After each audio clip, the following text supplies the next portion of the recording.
కాకినాడ జిల్లా జగ్గంపేట గోకవరం రోడ్లో గల కాపు కళ్యాణ మండపంలో జగ్గంపేట కాపు జేఏసీ ఆధ్వర్యంలో నిర్వహించిన కాపు వన సమారాధన మహోత్సవం అంగరంగ వైభవంగా జరిగింది. వేలాదిగా కాపు కుటుంబాలు హాజరై ఆనందోత్సాహాల మధ్య వన సమారాధన మహోత్సవాన్ని నిర్వహించుకుని వన భోజనాలు స్వీకరించారు.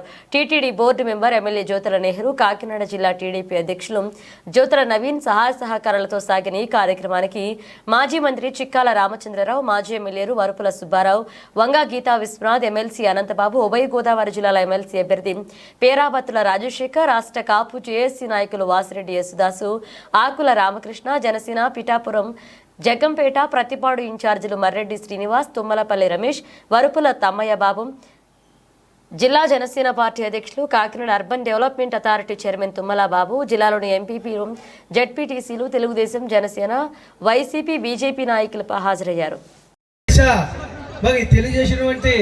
మన శాసనసభ్యులు గౌరవనీయులు జ్యోతుల నెహ్రూకి, అలాగే మరి మన యువ నాయకుడు జిల్లా పరిషత్ మాజీ చైర్మన్, జిల్లా తెలుగుదేశం పార్టీ అధ్యక్షుడు జ్యోతుల నవీన్ కుమార్ గారికి, అలాగే మరి మాజీ మంత్రివర్యులు మన ఎమ్మెల్సీ మరి చిక్కాల రామచంద్ర గారికి, అలాగే కాపు జేఏసీ నాయకులు వాసిరెడ్డి యేసుదాసు గారు, కాపుల గురించి పోరాడిన వ్యక్తులు అయిన ఒకడు. అదే విషయంలో మరి మరొక వ్యక్తి ఉన్నారు, ఆకుల రామకృష్ణ గారు. మరి వాళ్ళ కాలాన్ని అంతా కూడా మరి ఒక దాసు గారు ఉండి, రామకృష్ణ గారు ఉండి మరి ఎంతో కష్టపడి మరి పిఠాపురం ఇన్ఛార్జ్ గారు శ్రీనివాస్ గారిని కూడా మరి గౌరవపూర్వకంగా వేదిక మీద ఆహ్వానించడం జరుగుతుంది. వాళ్ళందరికీ కూడా మరి ఇవాళ మరి యువ నాయకుడు నవీన్ కుమార్ గారు ఆధ్వర్యంలోనే వీళ్ళందరూ కూడా గౌరవించడం జరుగుతుందని చెప్పేసి, వీళ్ళందరూ గౌరవించాలని చెప్పేసి నేను మరి ఇక్కడ వేడుకోవడం జరుగుతుంది. మరి ఈవేళ ఇంత బాధ్యతల కార్యక్రమానికి మరి అన్ని రకాలుగా సహకరించినటువంటి మన గౌరవ శాసనసభ్యుడికి మరి ప్రొక్కసారి మరొక జగ్గంపేట కాపు జేఏసీ తరపున వందనాలు తెలియజేసుకుంటూ, అదే రీతిలో మరి ఇవాళ మరి యువకులంతా కూడా మరి కాపు జగ్గంపేట సంబంధించి కాపుడు యువకులంతా కూడా ఎంతో కష్టపడి మరి 10 రోజులు బట్టి మరి ఈ కార్యక్రమాన్ని ఏర్పాటు చేయనటువంటి ఎంతో కష్టపడి పనిచేసినటువంటి వాళ్ళందరికీ కూడా ఇవాళ మరొకసారి ధన్యవాదాలు తెలియజేస్తున్నా.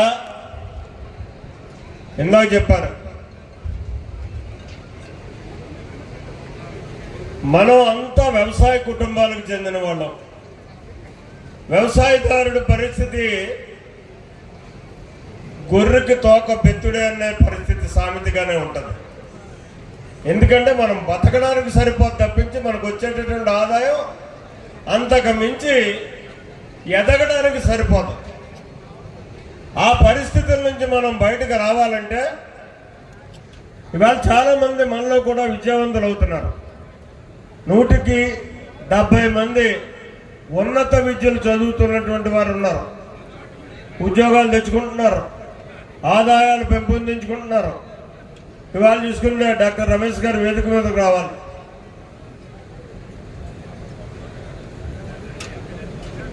ఇక్కడ ఇవాళ చూసుకున్నట్టయితే మధ్య తరగతి కుటుంబాలు ఒక్కసారి మన గ్రామంలో మనం లెక్కేసుకోండి. ఏ కుటుంబంలో అయితే ఒక ఉద్యోగస్తుడు ఉన్నాడో ఆ కుటుంబం చాలా హ్యాపీగా బతుకుతున్నటువంటి పరిస్థితి ఉంది. ఎక్కడైతే వెనకబడి ఉన్నటువంటి కుటుంబాలు ఉంటాయో అవన్నీ కూడా ఆర్థిక వెలుసుబాటు లేక ఇబ్బందులతో జీవిస్తున్నటువంటి పరిస్థితి ఉంటుంది. ఆ రకంగా చూసుకుంటే మన కాపు జాతి ఎక్కువ ఉండేటటువంటి పరిస్థితి. దాంట్లో మార్పు తీసుకురావాలి. ఆ మార్పు తీసుకురావాలనుకున్నప్పుడు ఇవాళ ఆంధ్రప్రదేశ్ నిన్న శాసనసభలో గౌరవ ముఖ్యమంత్రి చంద్రబాబు నాయుడు గారు ఒక మంచి అవకాశాన్ని మళ్ళాటి వాళ్ళందరికీ కూడా ఇచ్చినటువంటి అవకాశం. ఒక నూతన ఇండస్ట్రియల్ పాలసీని పెట్టారు. చిన్నాడు దగ్గర నుంచి పెద్దవాడి వరకు కూడా పెద్ద పారిశ్రామికవేత్త పెట్టుబడి పెట్టేవాడి దాకా కూడా సులభతరమైనటువంటి విధానంలో పరిశ్రమలు నిర్మాణం చేసుకోవడానికి, దానికి కావాల్సినటువంటి రాయితీలు ఇవ్వడానికి ఇవాళ ఒక బిల్లుని ప్రవేశపెట్టడం జరిగింది ఆంధ్రప్రదేశ్ శాసనసభలో. దాన్ని వినియోగించుకుంటే ప్రతి కుటుంబం నుంచి కూడా ఒక పారిశ్రామికవేత్త రావాలి. అది చిన్నదా పెద్దదా మన స్థాయిని బట్టి మనం ఎంతవరకు దాని మీద పెట్టుబడి పెట్టగలదు, ఎంతవరకు దాన్ని మనం మార్కెటింగ్ చేసుకోగలుగుతాం, ఎంతవరకు మనం దాన్ని నిర్వహించగలుగుతాం, ముందుకు తీసుకెళ్ళగలుగుతాం అనేది ఆలోచన చేసుకుని అవకాశం ఉన్నటువంటి ప్రతి ఒక్కడు కూడా ఇవాళ కాపు జాతిని నేను పిలిపించేది ఏంటంటే, ఇవాళ ఈ రాష్ట్ర ప్రభుత్వం ఇచ్చినటువంటి సదవకాశాన్ని మీరందరూ కూడా పారిశ్రామికవేత్తలుగా తయారవ్వాల్సినటువంటి అవసరం ఉంది. దానికి మన ఉంటాయి, బడావేత్తలు కూడా వచ్చేటటువంటి పరిస్థితి ఉంటుంది. మనుషుల రూపే కాకుండా మన జగ్గంపేట మండలం రూపే మారిపోయేటటువంటి పరిస్థితి ఉంటుంది ఆ పారిశ్రామిక వాడ ద్వారా. అందులో అవకాశాలను వినియోగించుకోండి. ప్రతి ఇంటి నుంచి ఒక పారిశ్రామికవేత్త వచ్చే విధంగా ప్రత్యేకంగా మన నియోజకవర్గంలో అయినా, ఇది నా స్వార్థం, మన నియోజకవర్గంలో అయినా తయారు తీసుకుని అందించేటటువంటి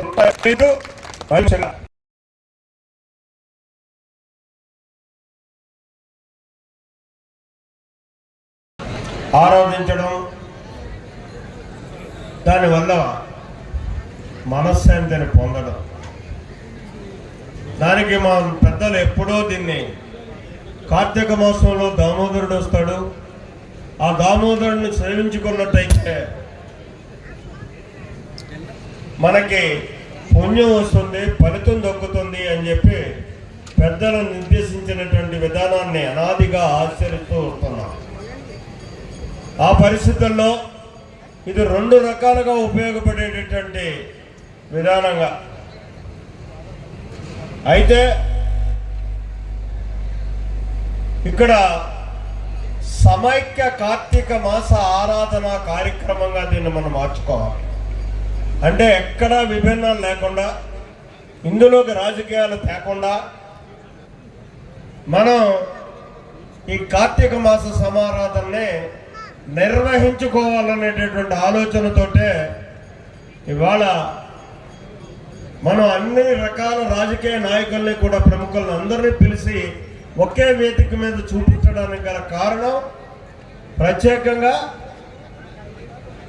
మనకి రాజకీయాలు కాదు, కాపులంతా సమైక్యంగా ఉండేటటువంటి ఒక రోజు రావాలి. ఆ రావాలి అనుకున్నప్పుడు రాజకీయం చేసుకోండి, మన అవసరాల కోసం సమైక్య పోరాటానికి మాత్రం సంసిద్ధం అవ్వాల్సినటువంటి అవసరం ఉంటుంది. అందుకోసం ఈనాడు ప్రధానంగా దీన్ని భద్రం యొక్క నేతృత్వంలో అందరినీ పిలిచి, ముఖ్యంగా మన నియోజకవర్గంలో ఉన్నటువంటి కాపు సోదరులు అందరినీ వర్గ విభేదాలు లేకుండా పిలిచి, అలాగే మన జిల్లాలో ఉన్నటువంటి పెద్దలందరినీ కూడా ఇక్కడికి వచ్చేలా, అన్ని రాజకీయ పార్టీ పెద్దల్ని ఇక్కడికి వచ్చేలాగా పిలవండి అని చెప్పేసి చెప్పడం, వారందరినీ పిలవడం, వీలున్న వారందరూ కూడా రావడం జరిగింది. ఇక్కడ మా శాసనసభ్యులు తక్కువ వచ్చినటువంటి పరిస్థితి. దానికి కారణం శాసనసభ జరుగుతుంది, ఆ కారణంగా చాలామంది రాలేకపోయారు. అయితే ఇక్కడ నేను అప్పుడు ఎప్పుడు ఏ వేదిక మీద కాపు సమారాధన జరిగే వేదిక మీద చెప్పేది, నేను కాపుని, నా కాపు జాతి యొక్క సంక్షేమం కోసం కట్టుబడి పనిచేస్తాను, అలా అని చెప్పి ఇతర జాతులను ఎక్కడా కూడా ఇబ్బంది పెట్టకుండా వాళ్ళ కూడా నా హక్కును చేర్చుకుని ముందుకు తీసుకెళ్తాను అని చెప్పినటువంటి సందర్భమే అదే ఇవాళ కూడా నొక్కి ఒక్కాడించి చెప్తున్నటువంటి పరిస్థితి.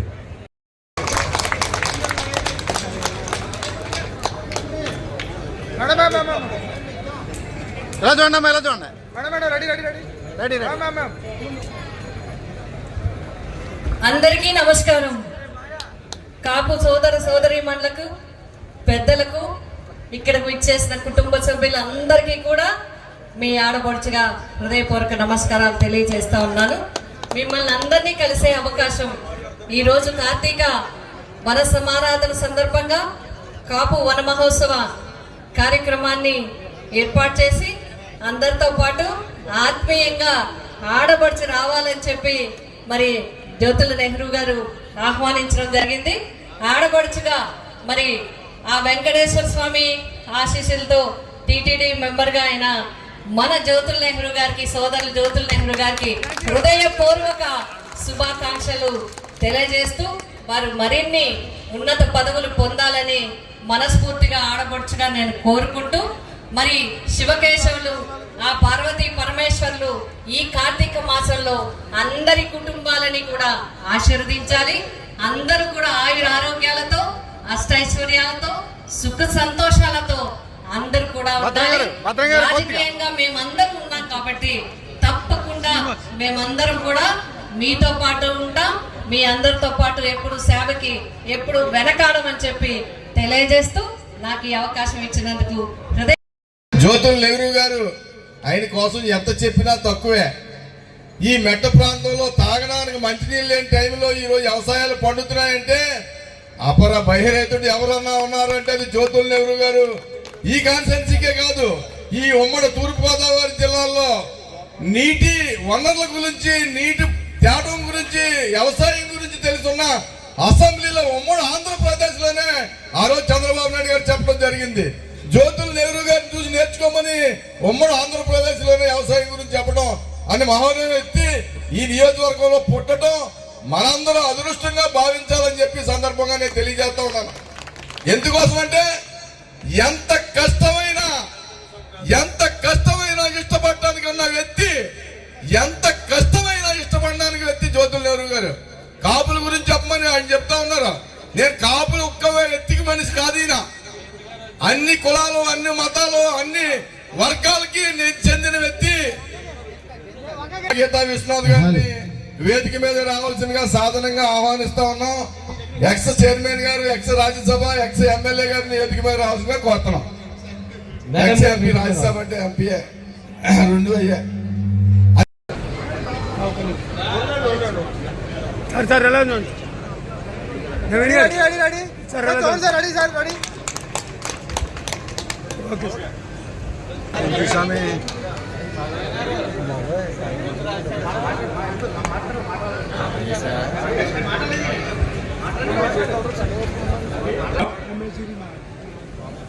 కాపు సోదరులందరికీ నమస్కారం. నా పేరు పేరాభత్తుల రాజశేఖర్. నన్ను కూటమి అభ్యర్థిగా జనసేన, తెలుగుదేశం, బీజేపీ మరి తూర్పుగోదావరి, పశ్చిమ గోదావరి జిల్లాల గ్రాడ్యుయేట్స్ ఎమ్మెల్సీగా నన్ను ప్రకటించడం జరిగింది.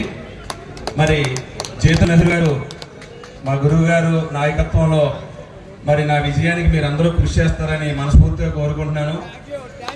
అదేవిధంగా మరి ఈరోజు నేను ఈ స్థాయిలో మీ ముందున్నానంటే గర్వంగా, నేను కాపు బిడ్డగానే చెప్పుకోవడం నాకు గర్వంగా ఉంది. ఈరోజు నన్ను అభ్యర్థిగా ప్రకటించారంటే కాపు సామాజిక వర్గంలో పుట్టడమే నా అదృష్టంగా నేను భావిస్తున్నాను.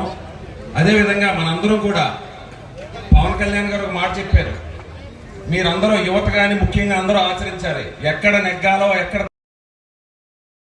మన జగ్గంపేట నియోజకవర్గంలో కాపు, తెలగ, బలిజ, ఒంటరి కులాల యొక్క కార్తీక సమారాధనకు ఇచ్చేసినటువంటి పెద్దలు, ఈనాటి ముఖ్య అతిథి గౌరవనీయులు, మా అందరికీ అత్యంత ఆప్తులైనటువంటి మన నియోజకవర్గ శాసనసభ్యులు జ్యోతుల నెహ్రూ గారికి, ఒక సాంప్రదాయంగా రాష్ట్ర వ్యాప్తంగా జరుగుతున్న విషయాలు మన అందరికీ తెలుసు.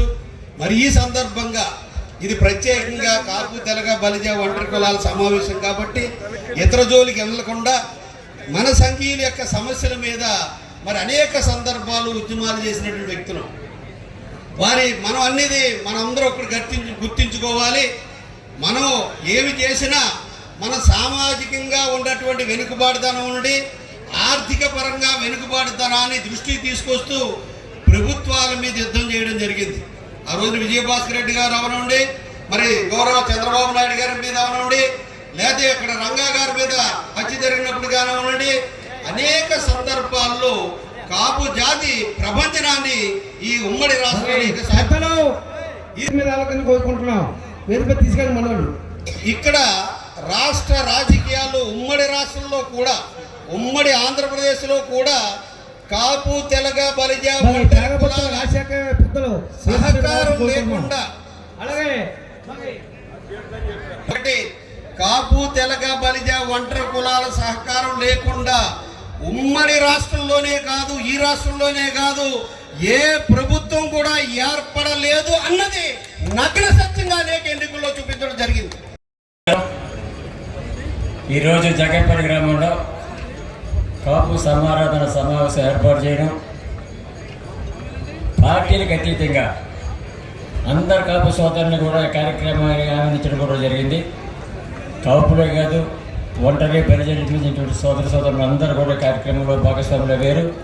చాలా సంతోషం. అసలు కాపు సంఘం అనేది మొట్టమొదటిగా ఆకుల శివనారాయణ ద్వారా ప్రారంభించడం జరిగింది.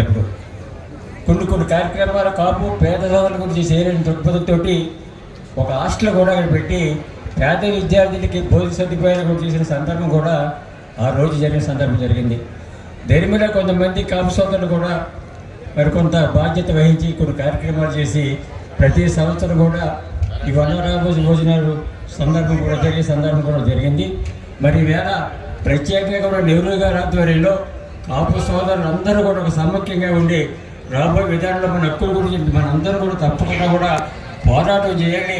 మన కాపు సోదరులకు ఎవరైనా ఉంటే వాళ్ళందరూ కూడా మంచి జరిగే విధానంలో కూడా మనం కార్యక్రమం చేపట్టడానికి దృక్పథంతో చాలా చక్కగా కూడా వేరే జగ్గంపేటలో ఈ కాపు సమారాధన సమావేశం జరిగిన సందర్భంగా ఇక్కడ విచ్చేసినటువంటి వేదిక మీద చాలామంది పెద్దలు వచ్చారు, ఎమ్మెల్సీలు వచ్చారు, ఎంపీలు వచ్చారు, ఎమ్మెల్యేలు వచ్చారు. చాలా సంతోషం. అలాగే చాలామంది పెద్దలు వచ్చినందుకు నిజంగా కూడా ఈ కార్యక్రమం మనం పెట్టి ముగించామని అనిపించుకోకుండా రాబోయే రోజుల్లో తప్పకుండా కూడా ఈ కాపు సమారాధన విధానం, కాపు సంఘం యొక్క సోదరుల విధానాన్ని కూడా మర్చిపోకుండా కూడా భవిష్యత్తులో అన్ని అవసరాలు కూడా నన్ను ముందుంటారని చెప్పేసి మరొకసారి పెద్ద నాకు తెలిసి మొదలుపెట్టింది కాకినాడలో కాపులే. దాన్ని చూసి ఇతర కులాలన్నీ కూడా ఈ వన సమాధానం అన్నది చేసుకుంటున్నాయి. అంటే ఆదర్శంగా ముందు మనం నిలిచాం. తద్వారా అందరూ కూడా ఎవరి కులాన్ని వాళ్ళు గౌరవించుకుంటారు, ఎవరి కులాన్ని వాళ్ళు కాపాడుకుంటారు, ఎవరి కులం మీద వాళ్ళకి అభిమానం ఉంటుంది. మనం అందరూ కూడా ఆలోచించుకోవాల్సిన విషయం, మనందరికీ కూడా నాతో సహా ఆవేశం ఎక్కువ, ఆలోచన తక్కువ. ఆలోచనతో కూడిన ఆవేశం ఉన్నప్పుడే మనం అందరూ కూడా ఒక స్థాయికి రాగలుగుతాం. ఆర్థికంగా స్థిరపడినప్పుడే మనం ఇంకొకరిని కాపాడగలుగుతాం. ఇందాక రమేష్ అన్నయ్య చెప్పినట్టు మనలో మనం ఐక్యతగా ఉండాలి, ఒకళ్ళకొకళ్ళు చేయూతగా ఇచ్చుకోవాలి. అంటే మనం ఆర్థికంగా బలపడాల్సిన అవసరం ఉంది. ఆ బలపడిన రోజునే మనం ఇంకొకరికి చేయూత ఇచ్చే అవకాశం ఉంటుంది. కాబట్టి అవకాశం ఉన్న వాళ్ళు చేయూతని ఇవ్వాల్సిన అవసరం ఉంది. అప్పుడే మనం అంతా సంఘటితంగా ఉన్నామని ఒక ఆలోచన రావాల్సిన అవసరం ఉంది. ఈరోజు ఒక్కటి గమనించుకుంటే, ఈ రాష్ట్రంలో ఏ ప్రభుత్వం ఏర్పడినా సరే, అటు కాంగ్రెస్ ప్రభుత్వం ఏర్పడినా, తెలుగుదేశం ప్రభుత్వం ఏర్పడినా, వైసీపీ ప్రభుత్వం ఏర్పడినా, కాపులు సమైక్యంగా ఏది ఎక్కువ శాతం ఓట్లు వేసారో అప్పుడే ఆ ప్రభుత్వాలు ఏర్పడుతున్నాయి. కాబట్టి మన సత్తా అది. కానీ ఈ రోజున సిగ్గుపడాల్సిన అవసరం. ఎందుకంటే రోజు రోజుకి కూడా విలువలు తగ్గిపోతున్నాయి. దానికి కారణం సమైక్యత, మనలో మన యూనిటీ లేక. ఈరోజు అందరూ వస్తాం, సరదాగా పొద్దున్నుంచి సాయంత్రం దాకా గడిపేస్తాం. గడిపేసిన తర్వాత మళ్ళీ వెళ్ళిపోయి ఎవరి పనుల్లో వాళ్ళు పడిపోతాం. అది మీ తప్పో నా తప్పో కాదు. చాలా మంది కాపుల్లో 99% రెక్కాడితే గాని డొక్కాడని పరిస్థితి. కనుక ఎవరి పనుల్లో వాళ్ళు పడిపోతాం. కానీ ఒక్క నిమిషం ఆలోచించుకోవాల్సిన అవసరం మన అందరి మీద బాధ్యత ఉంది.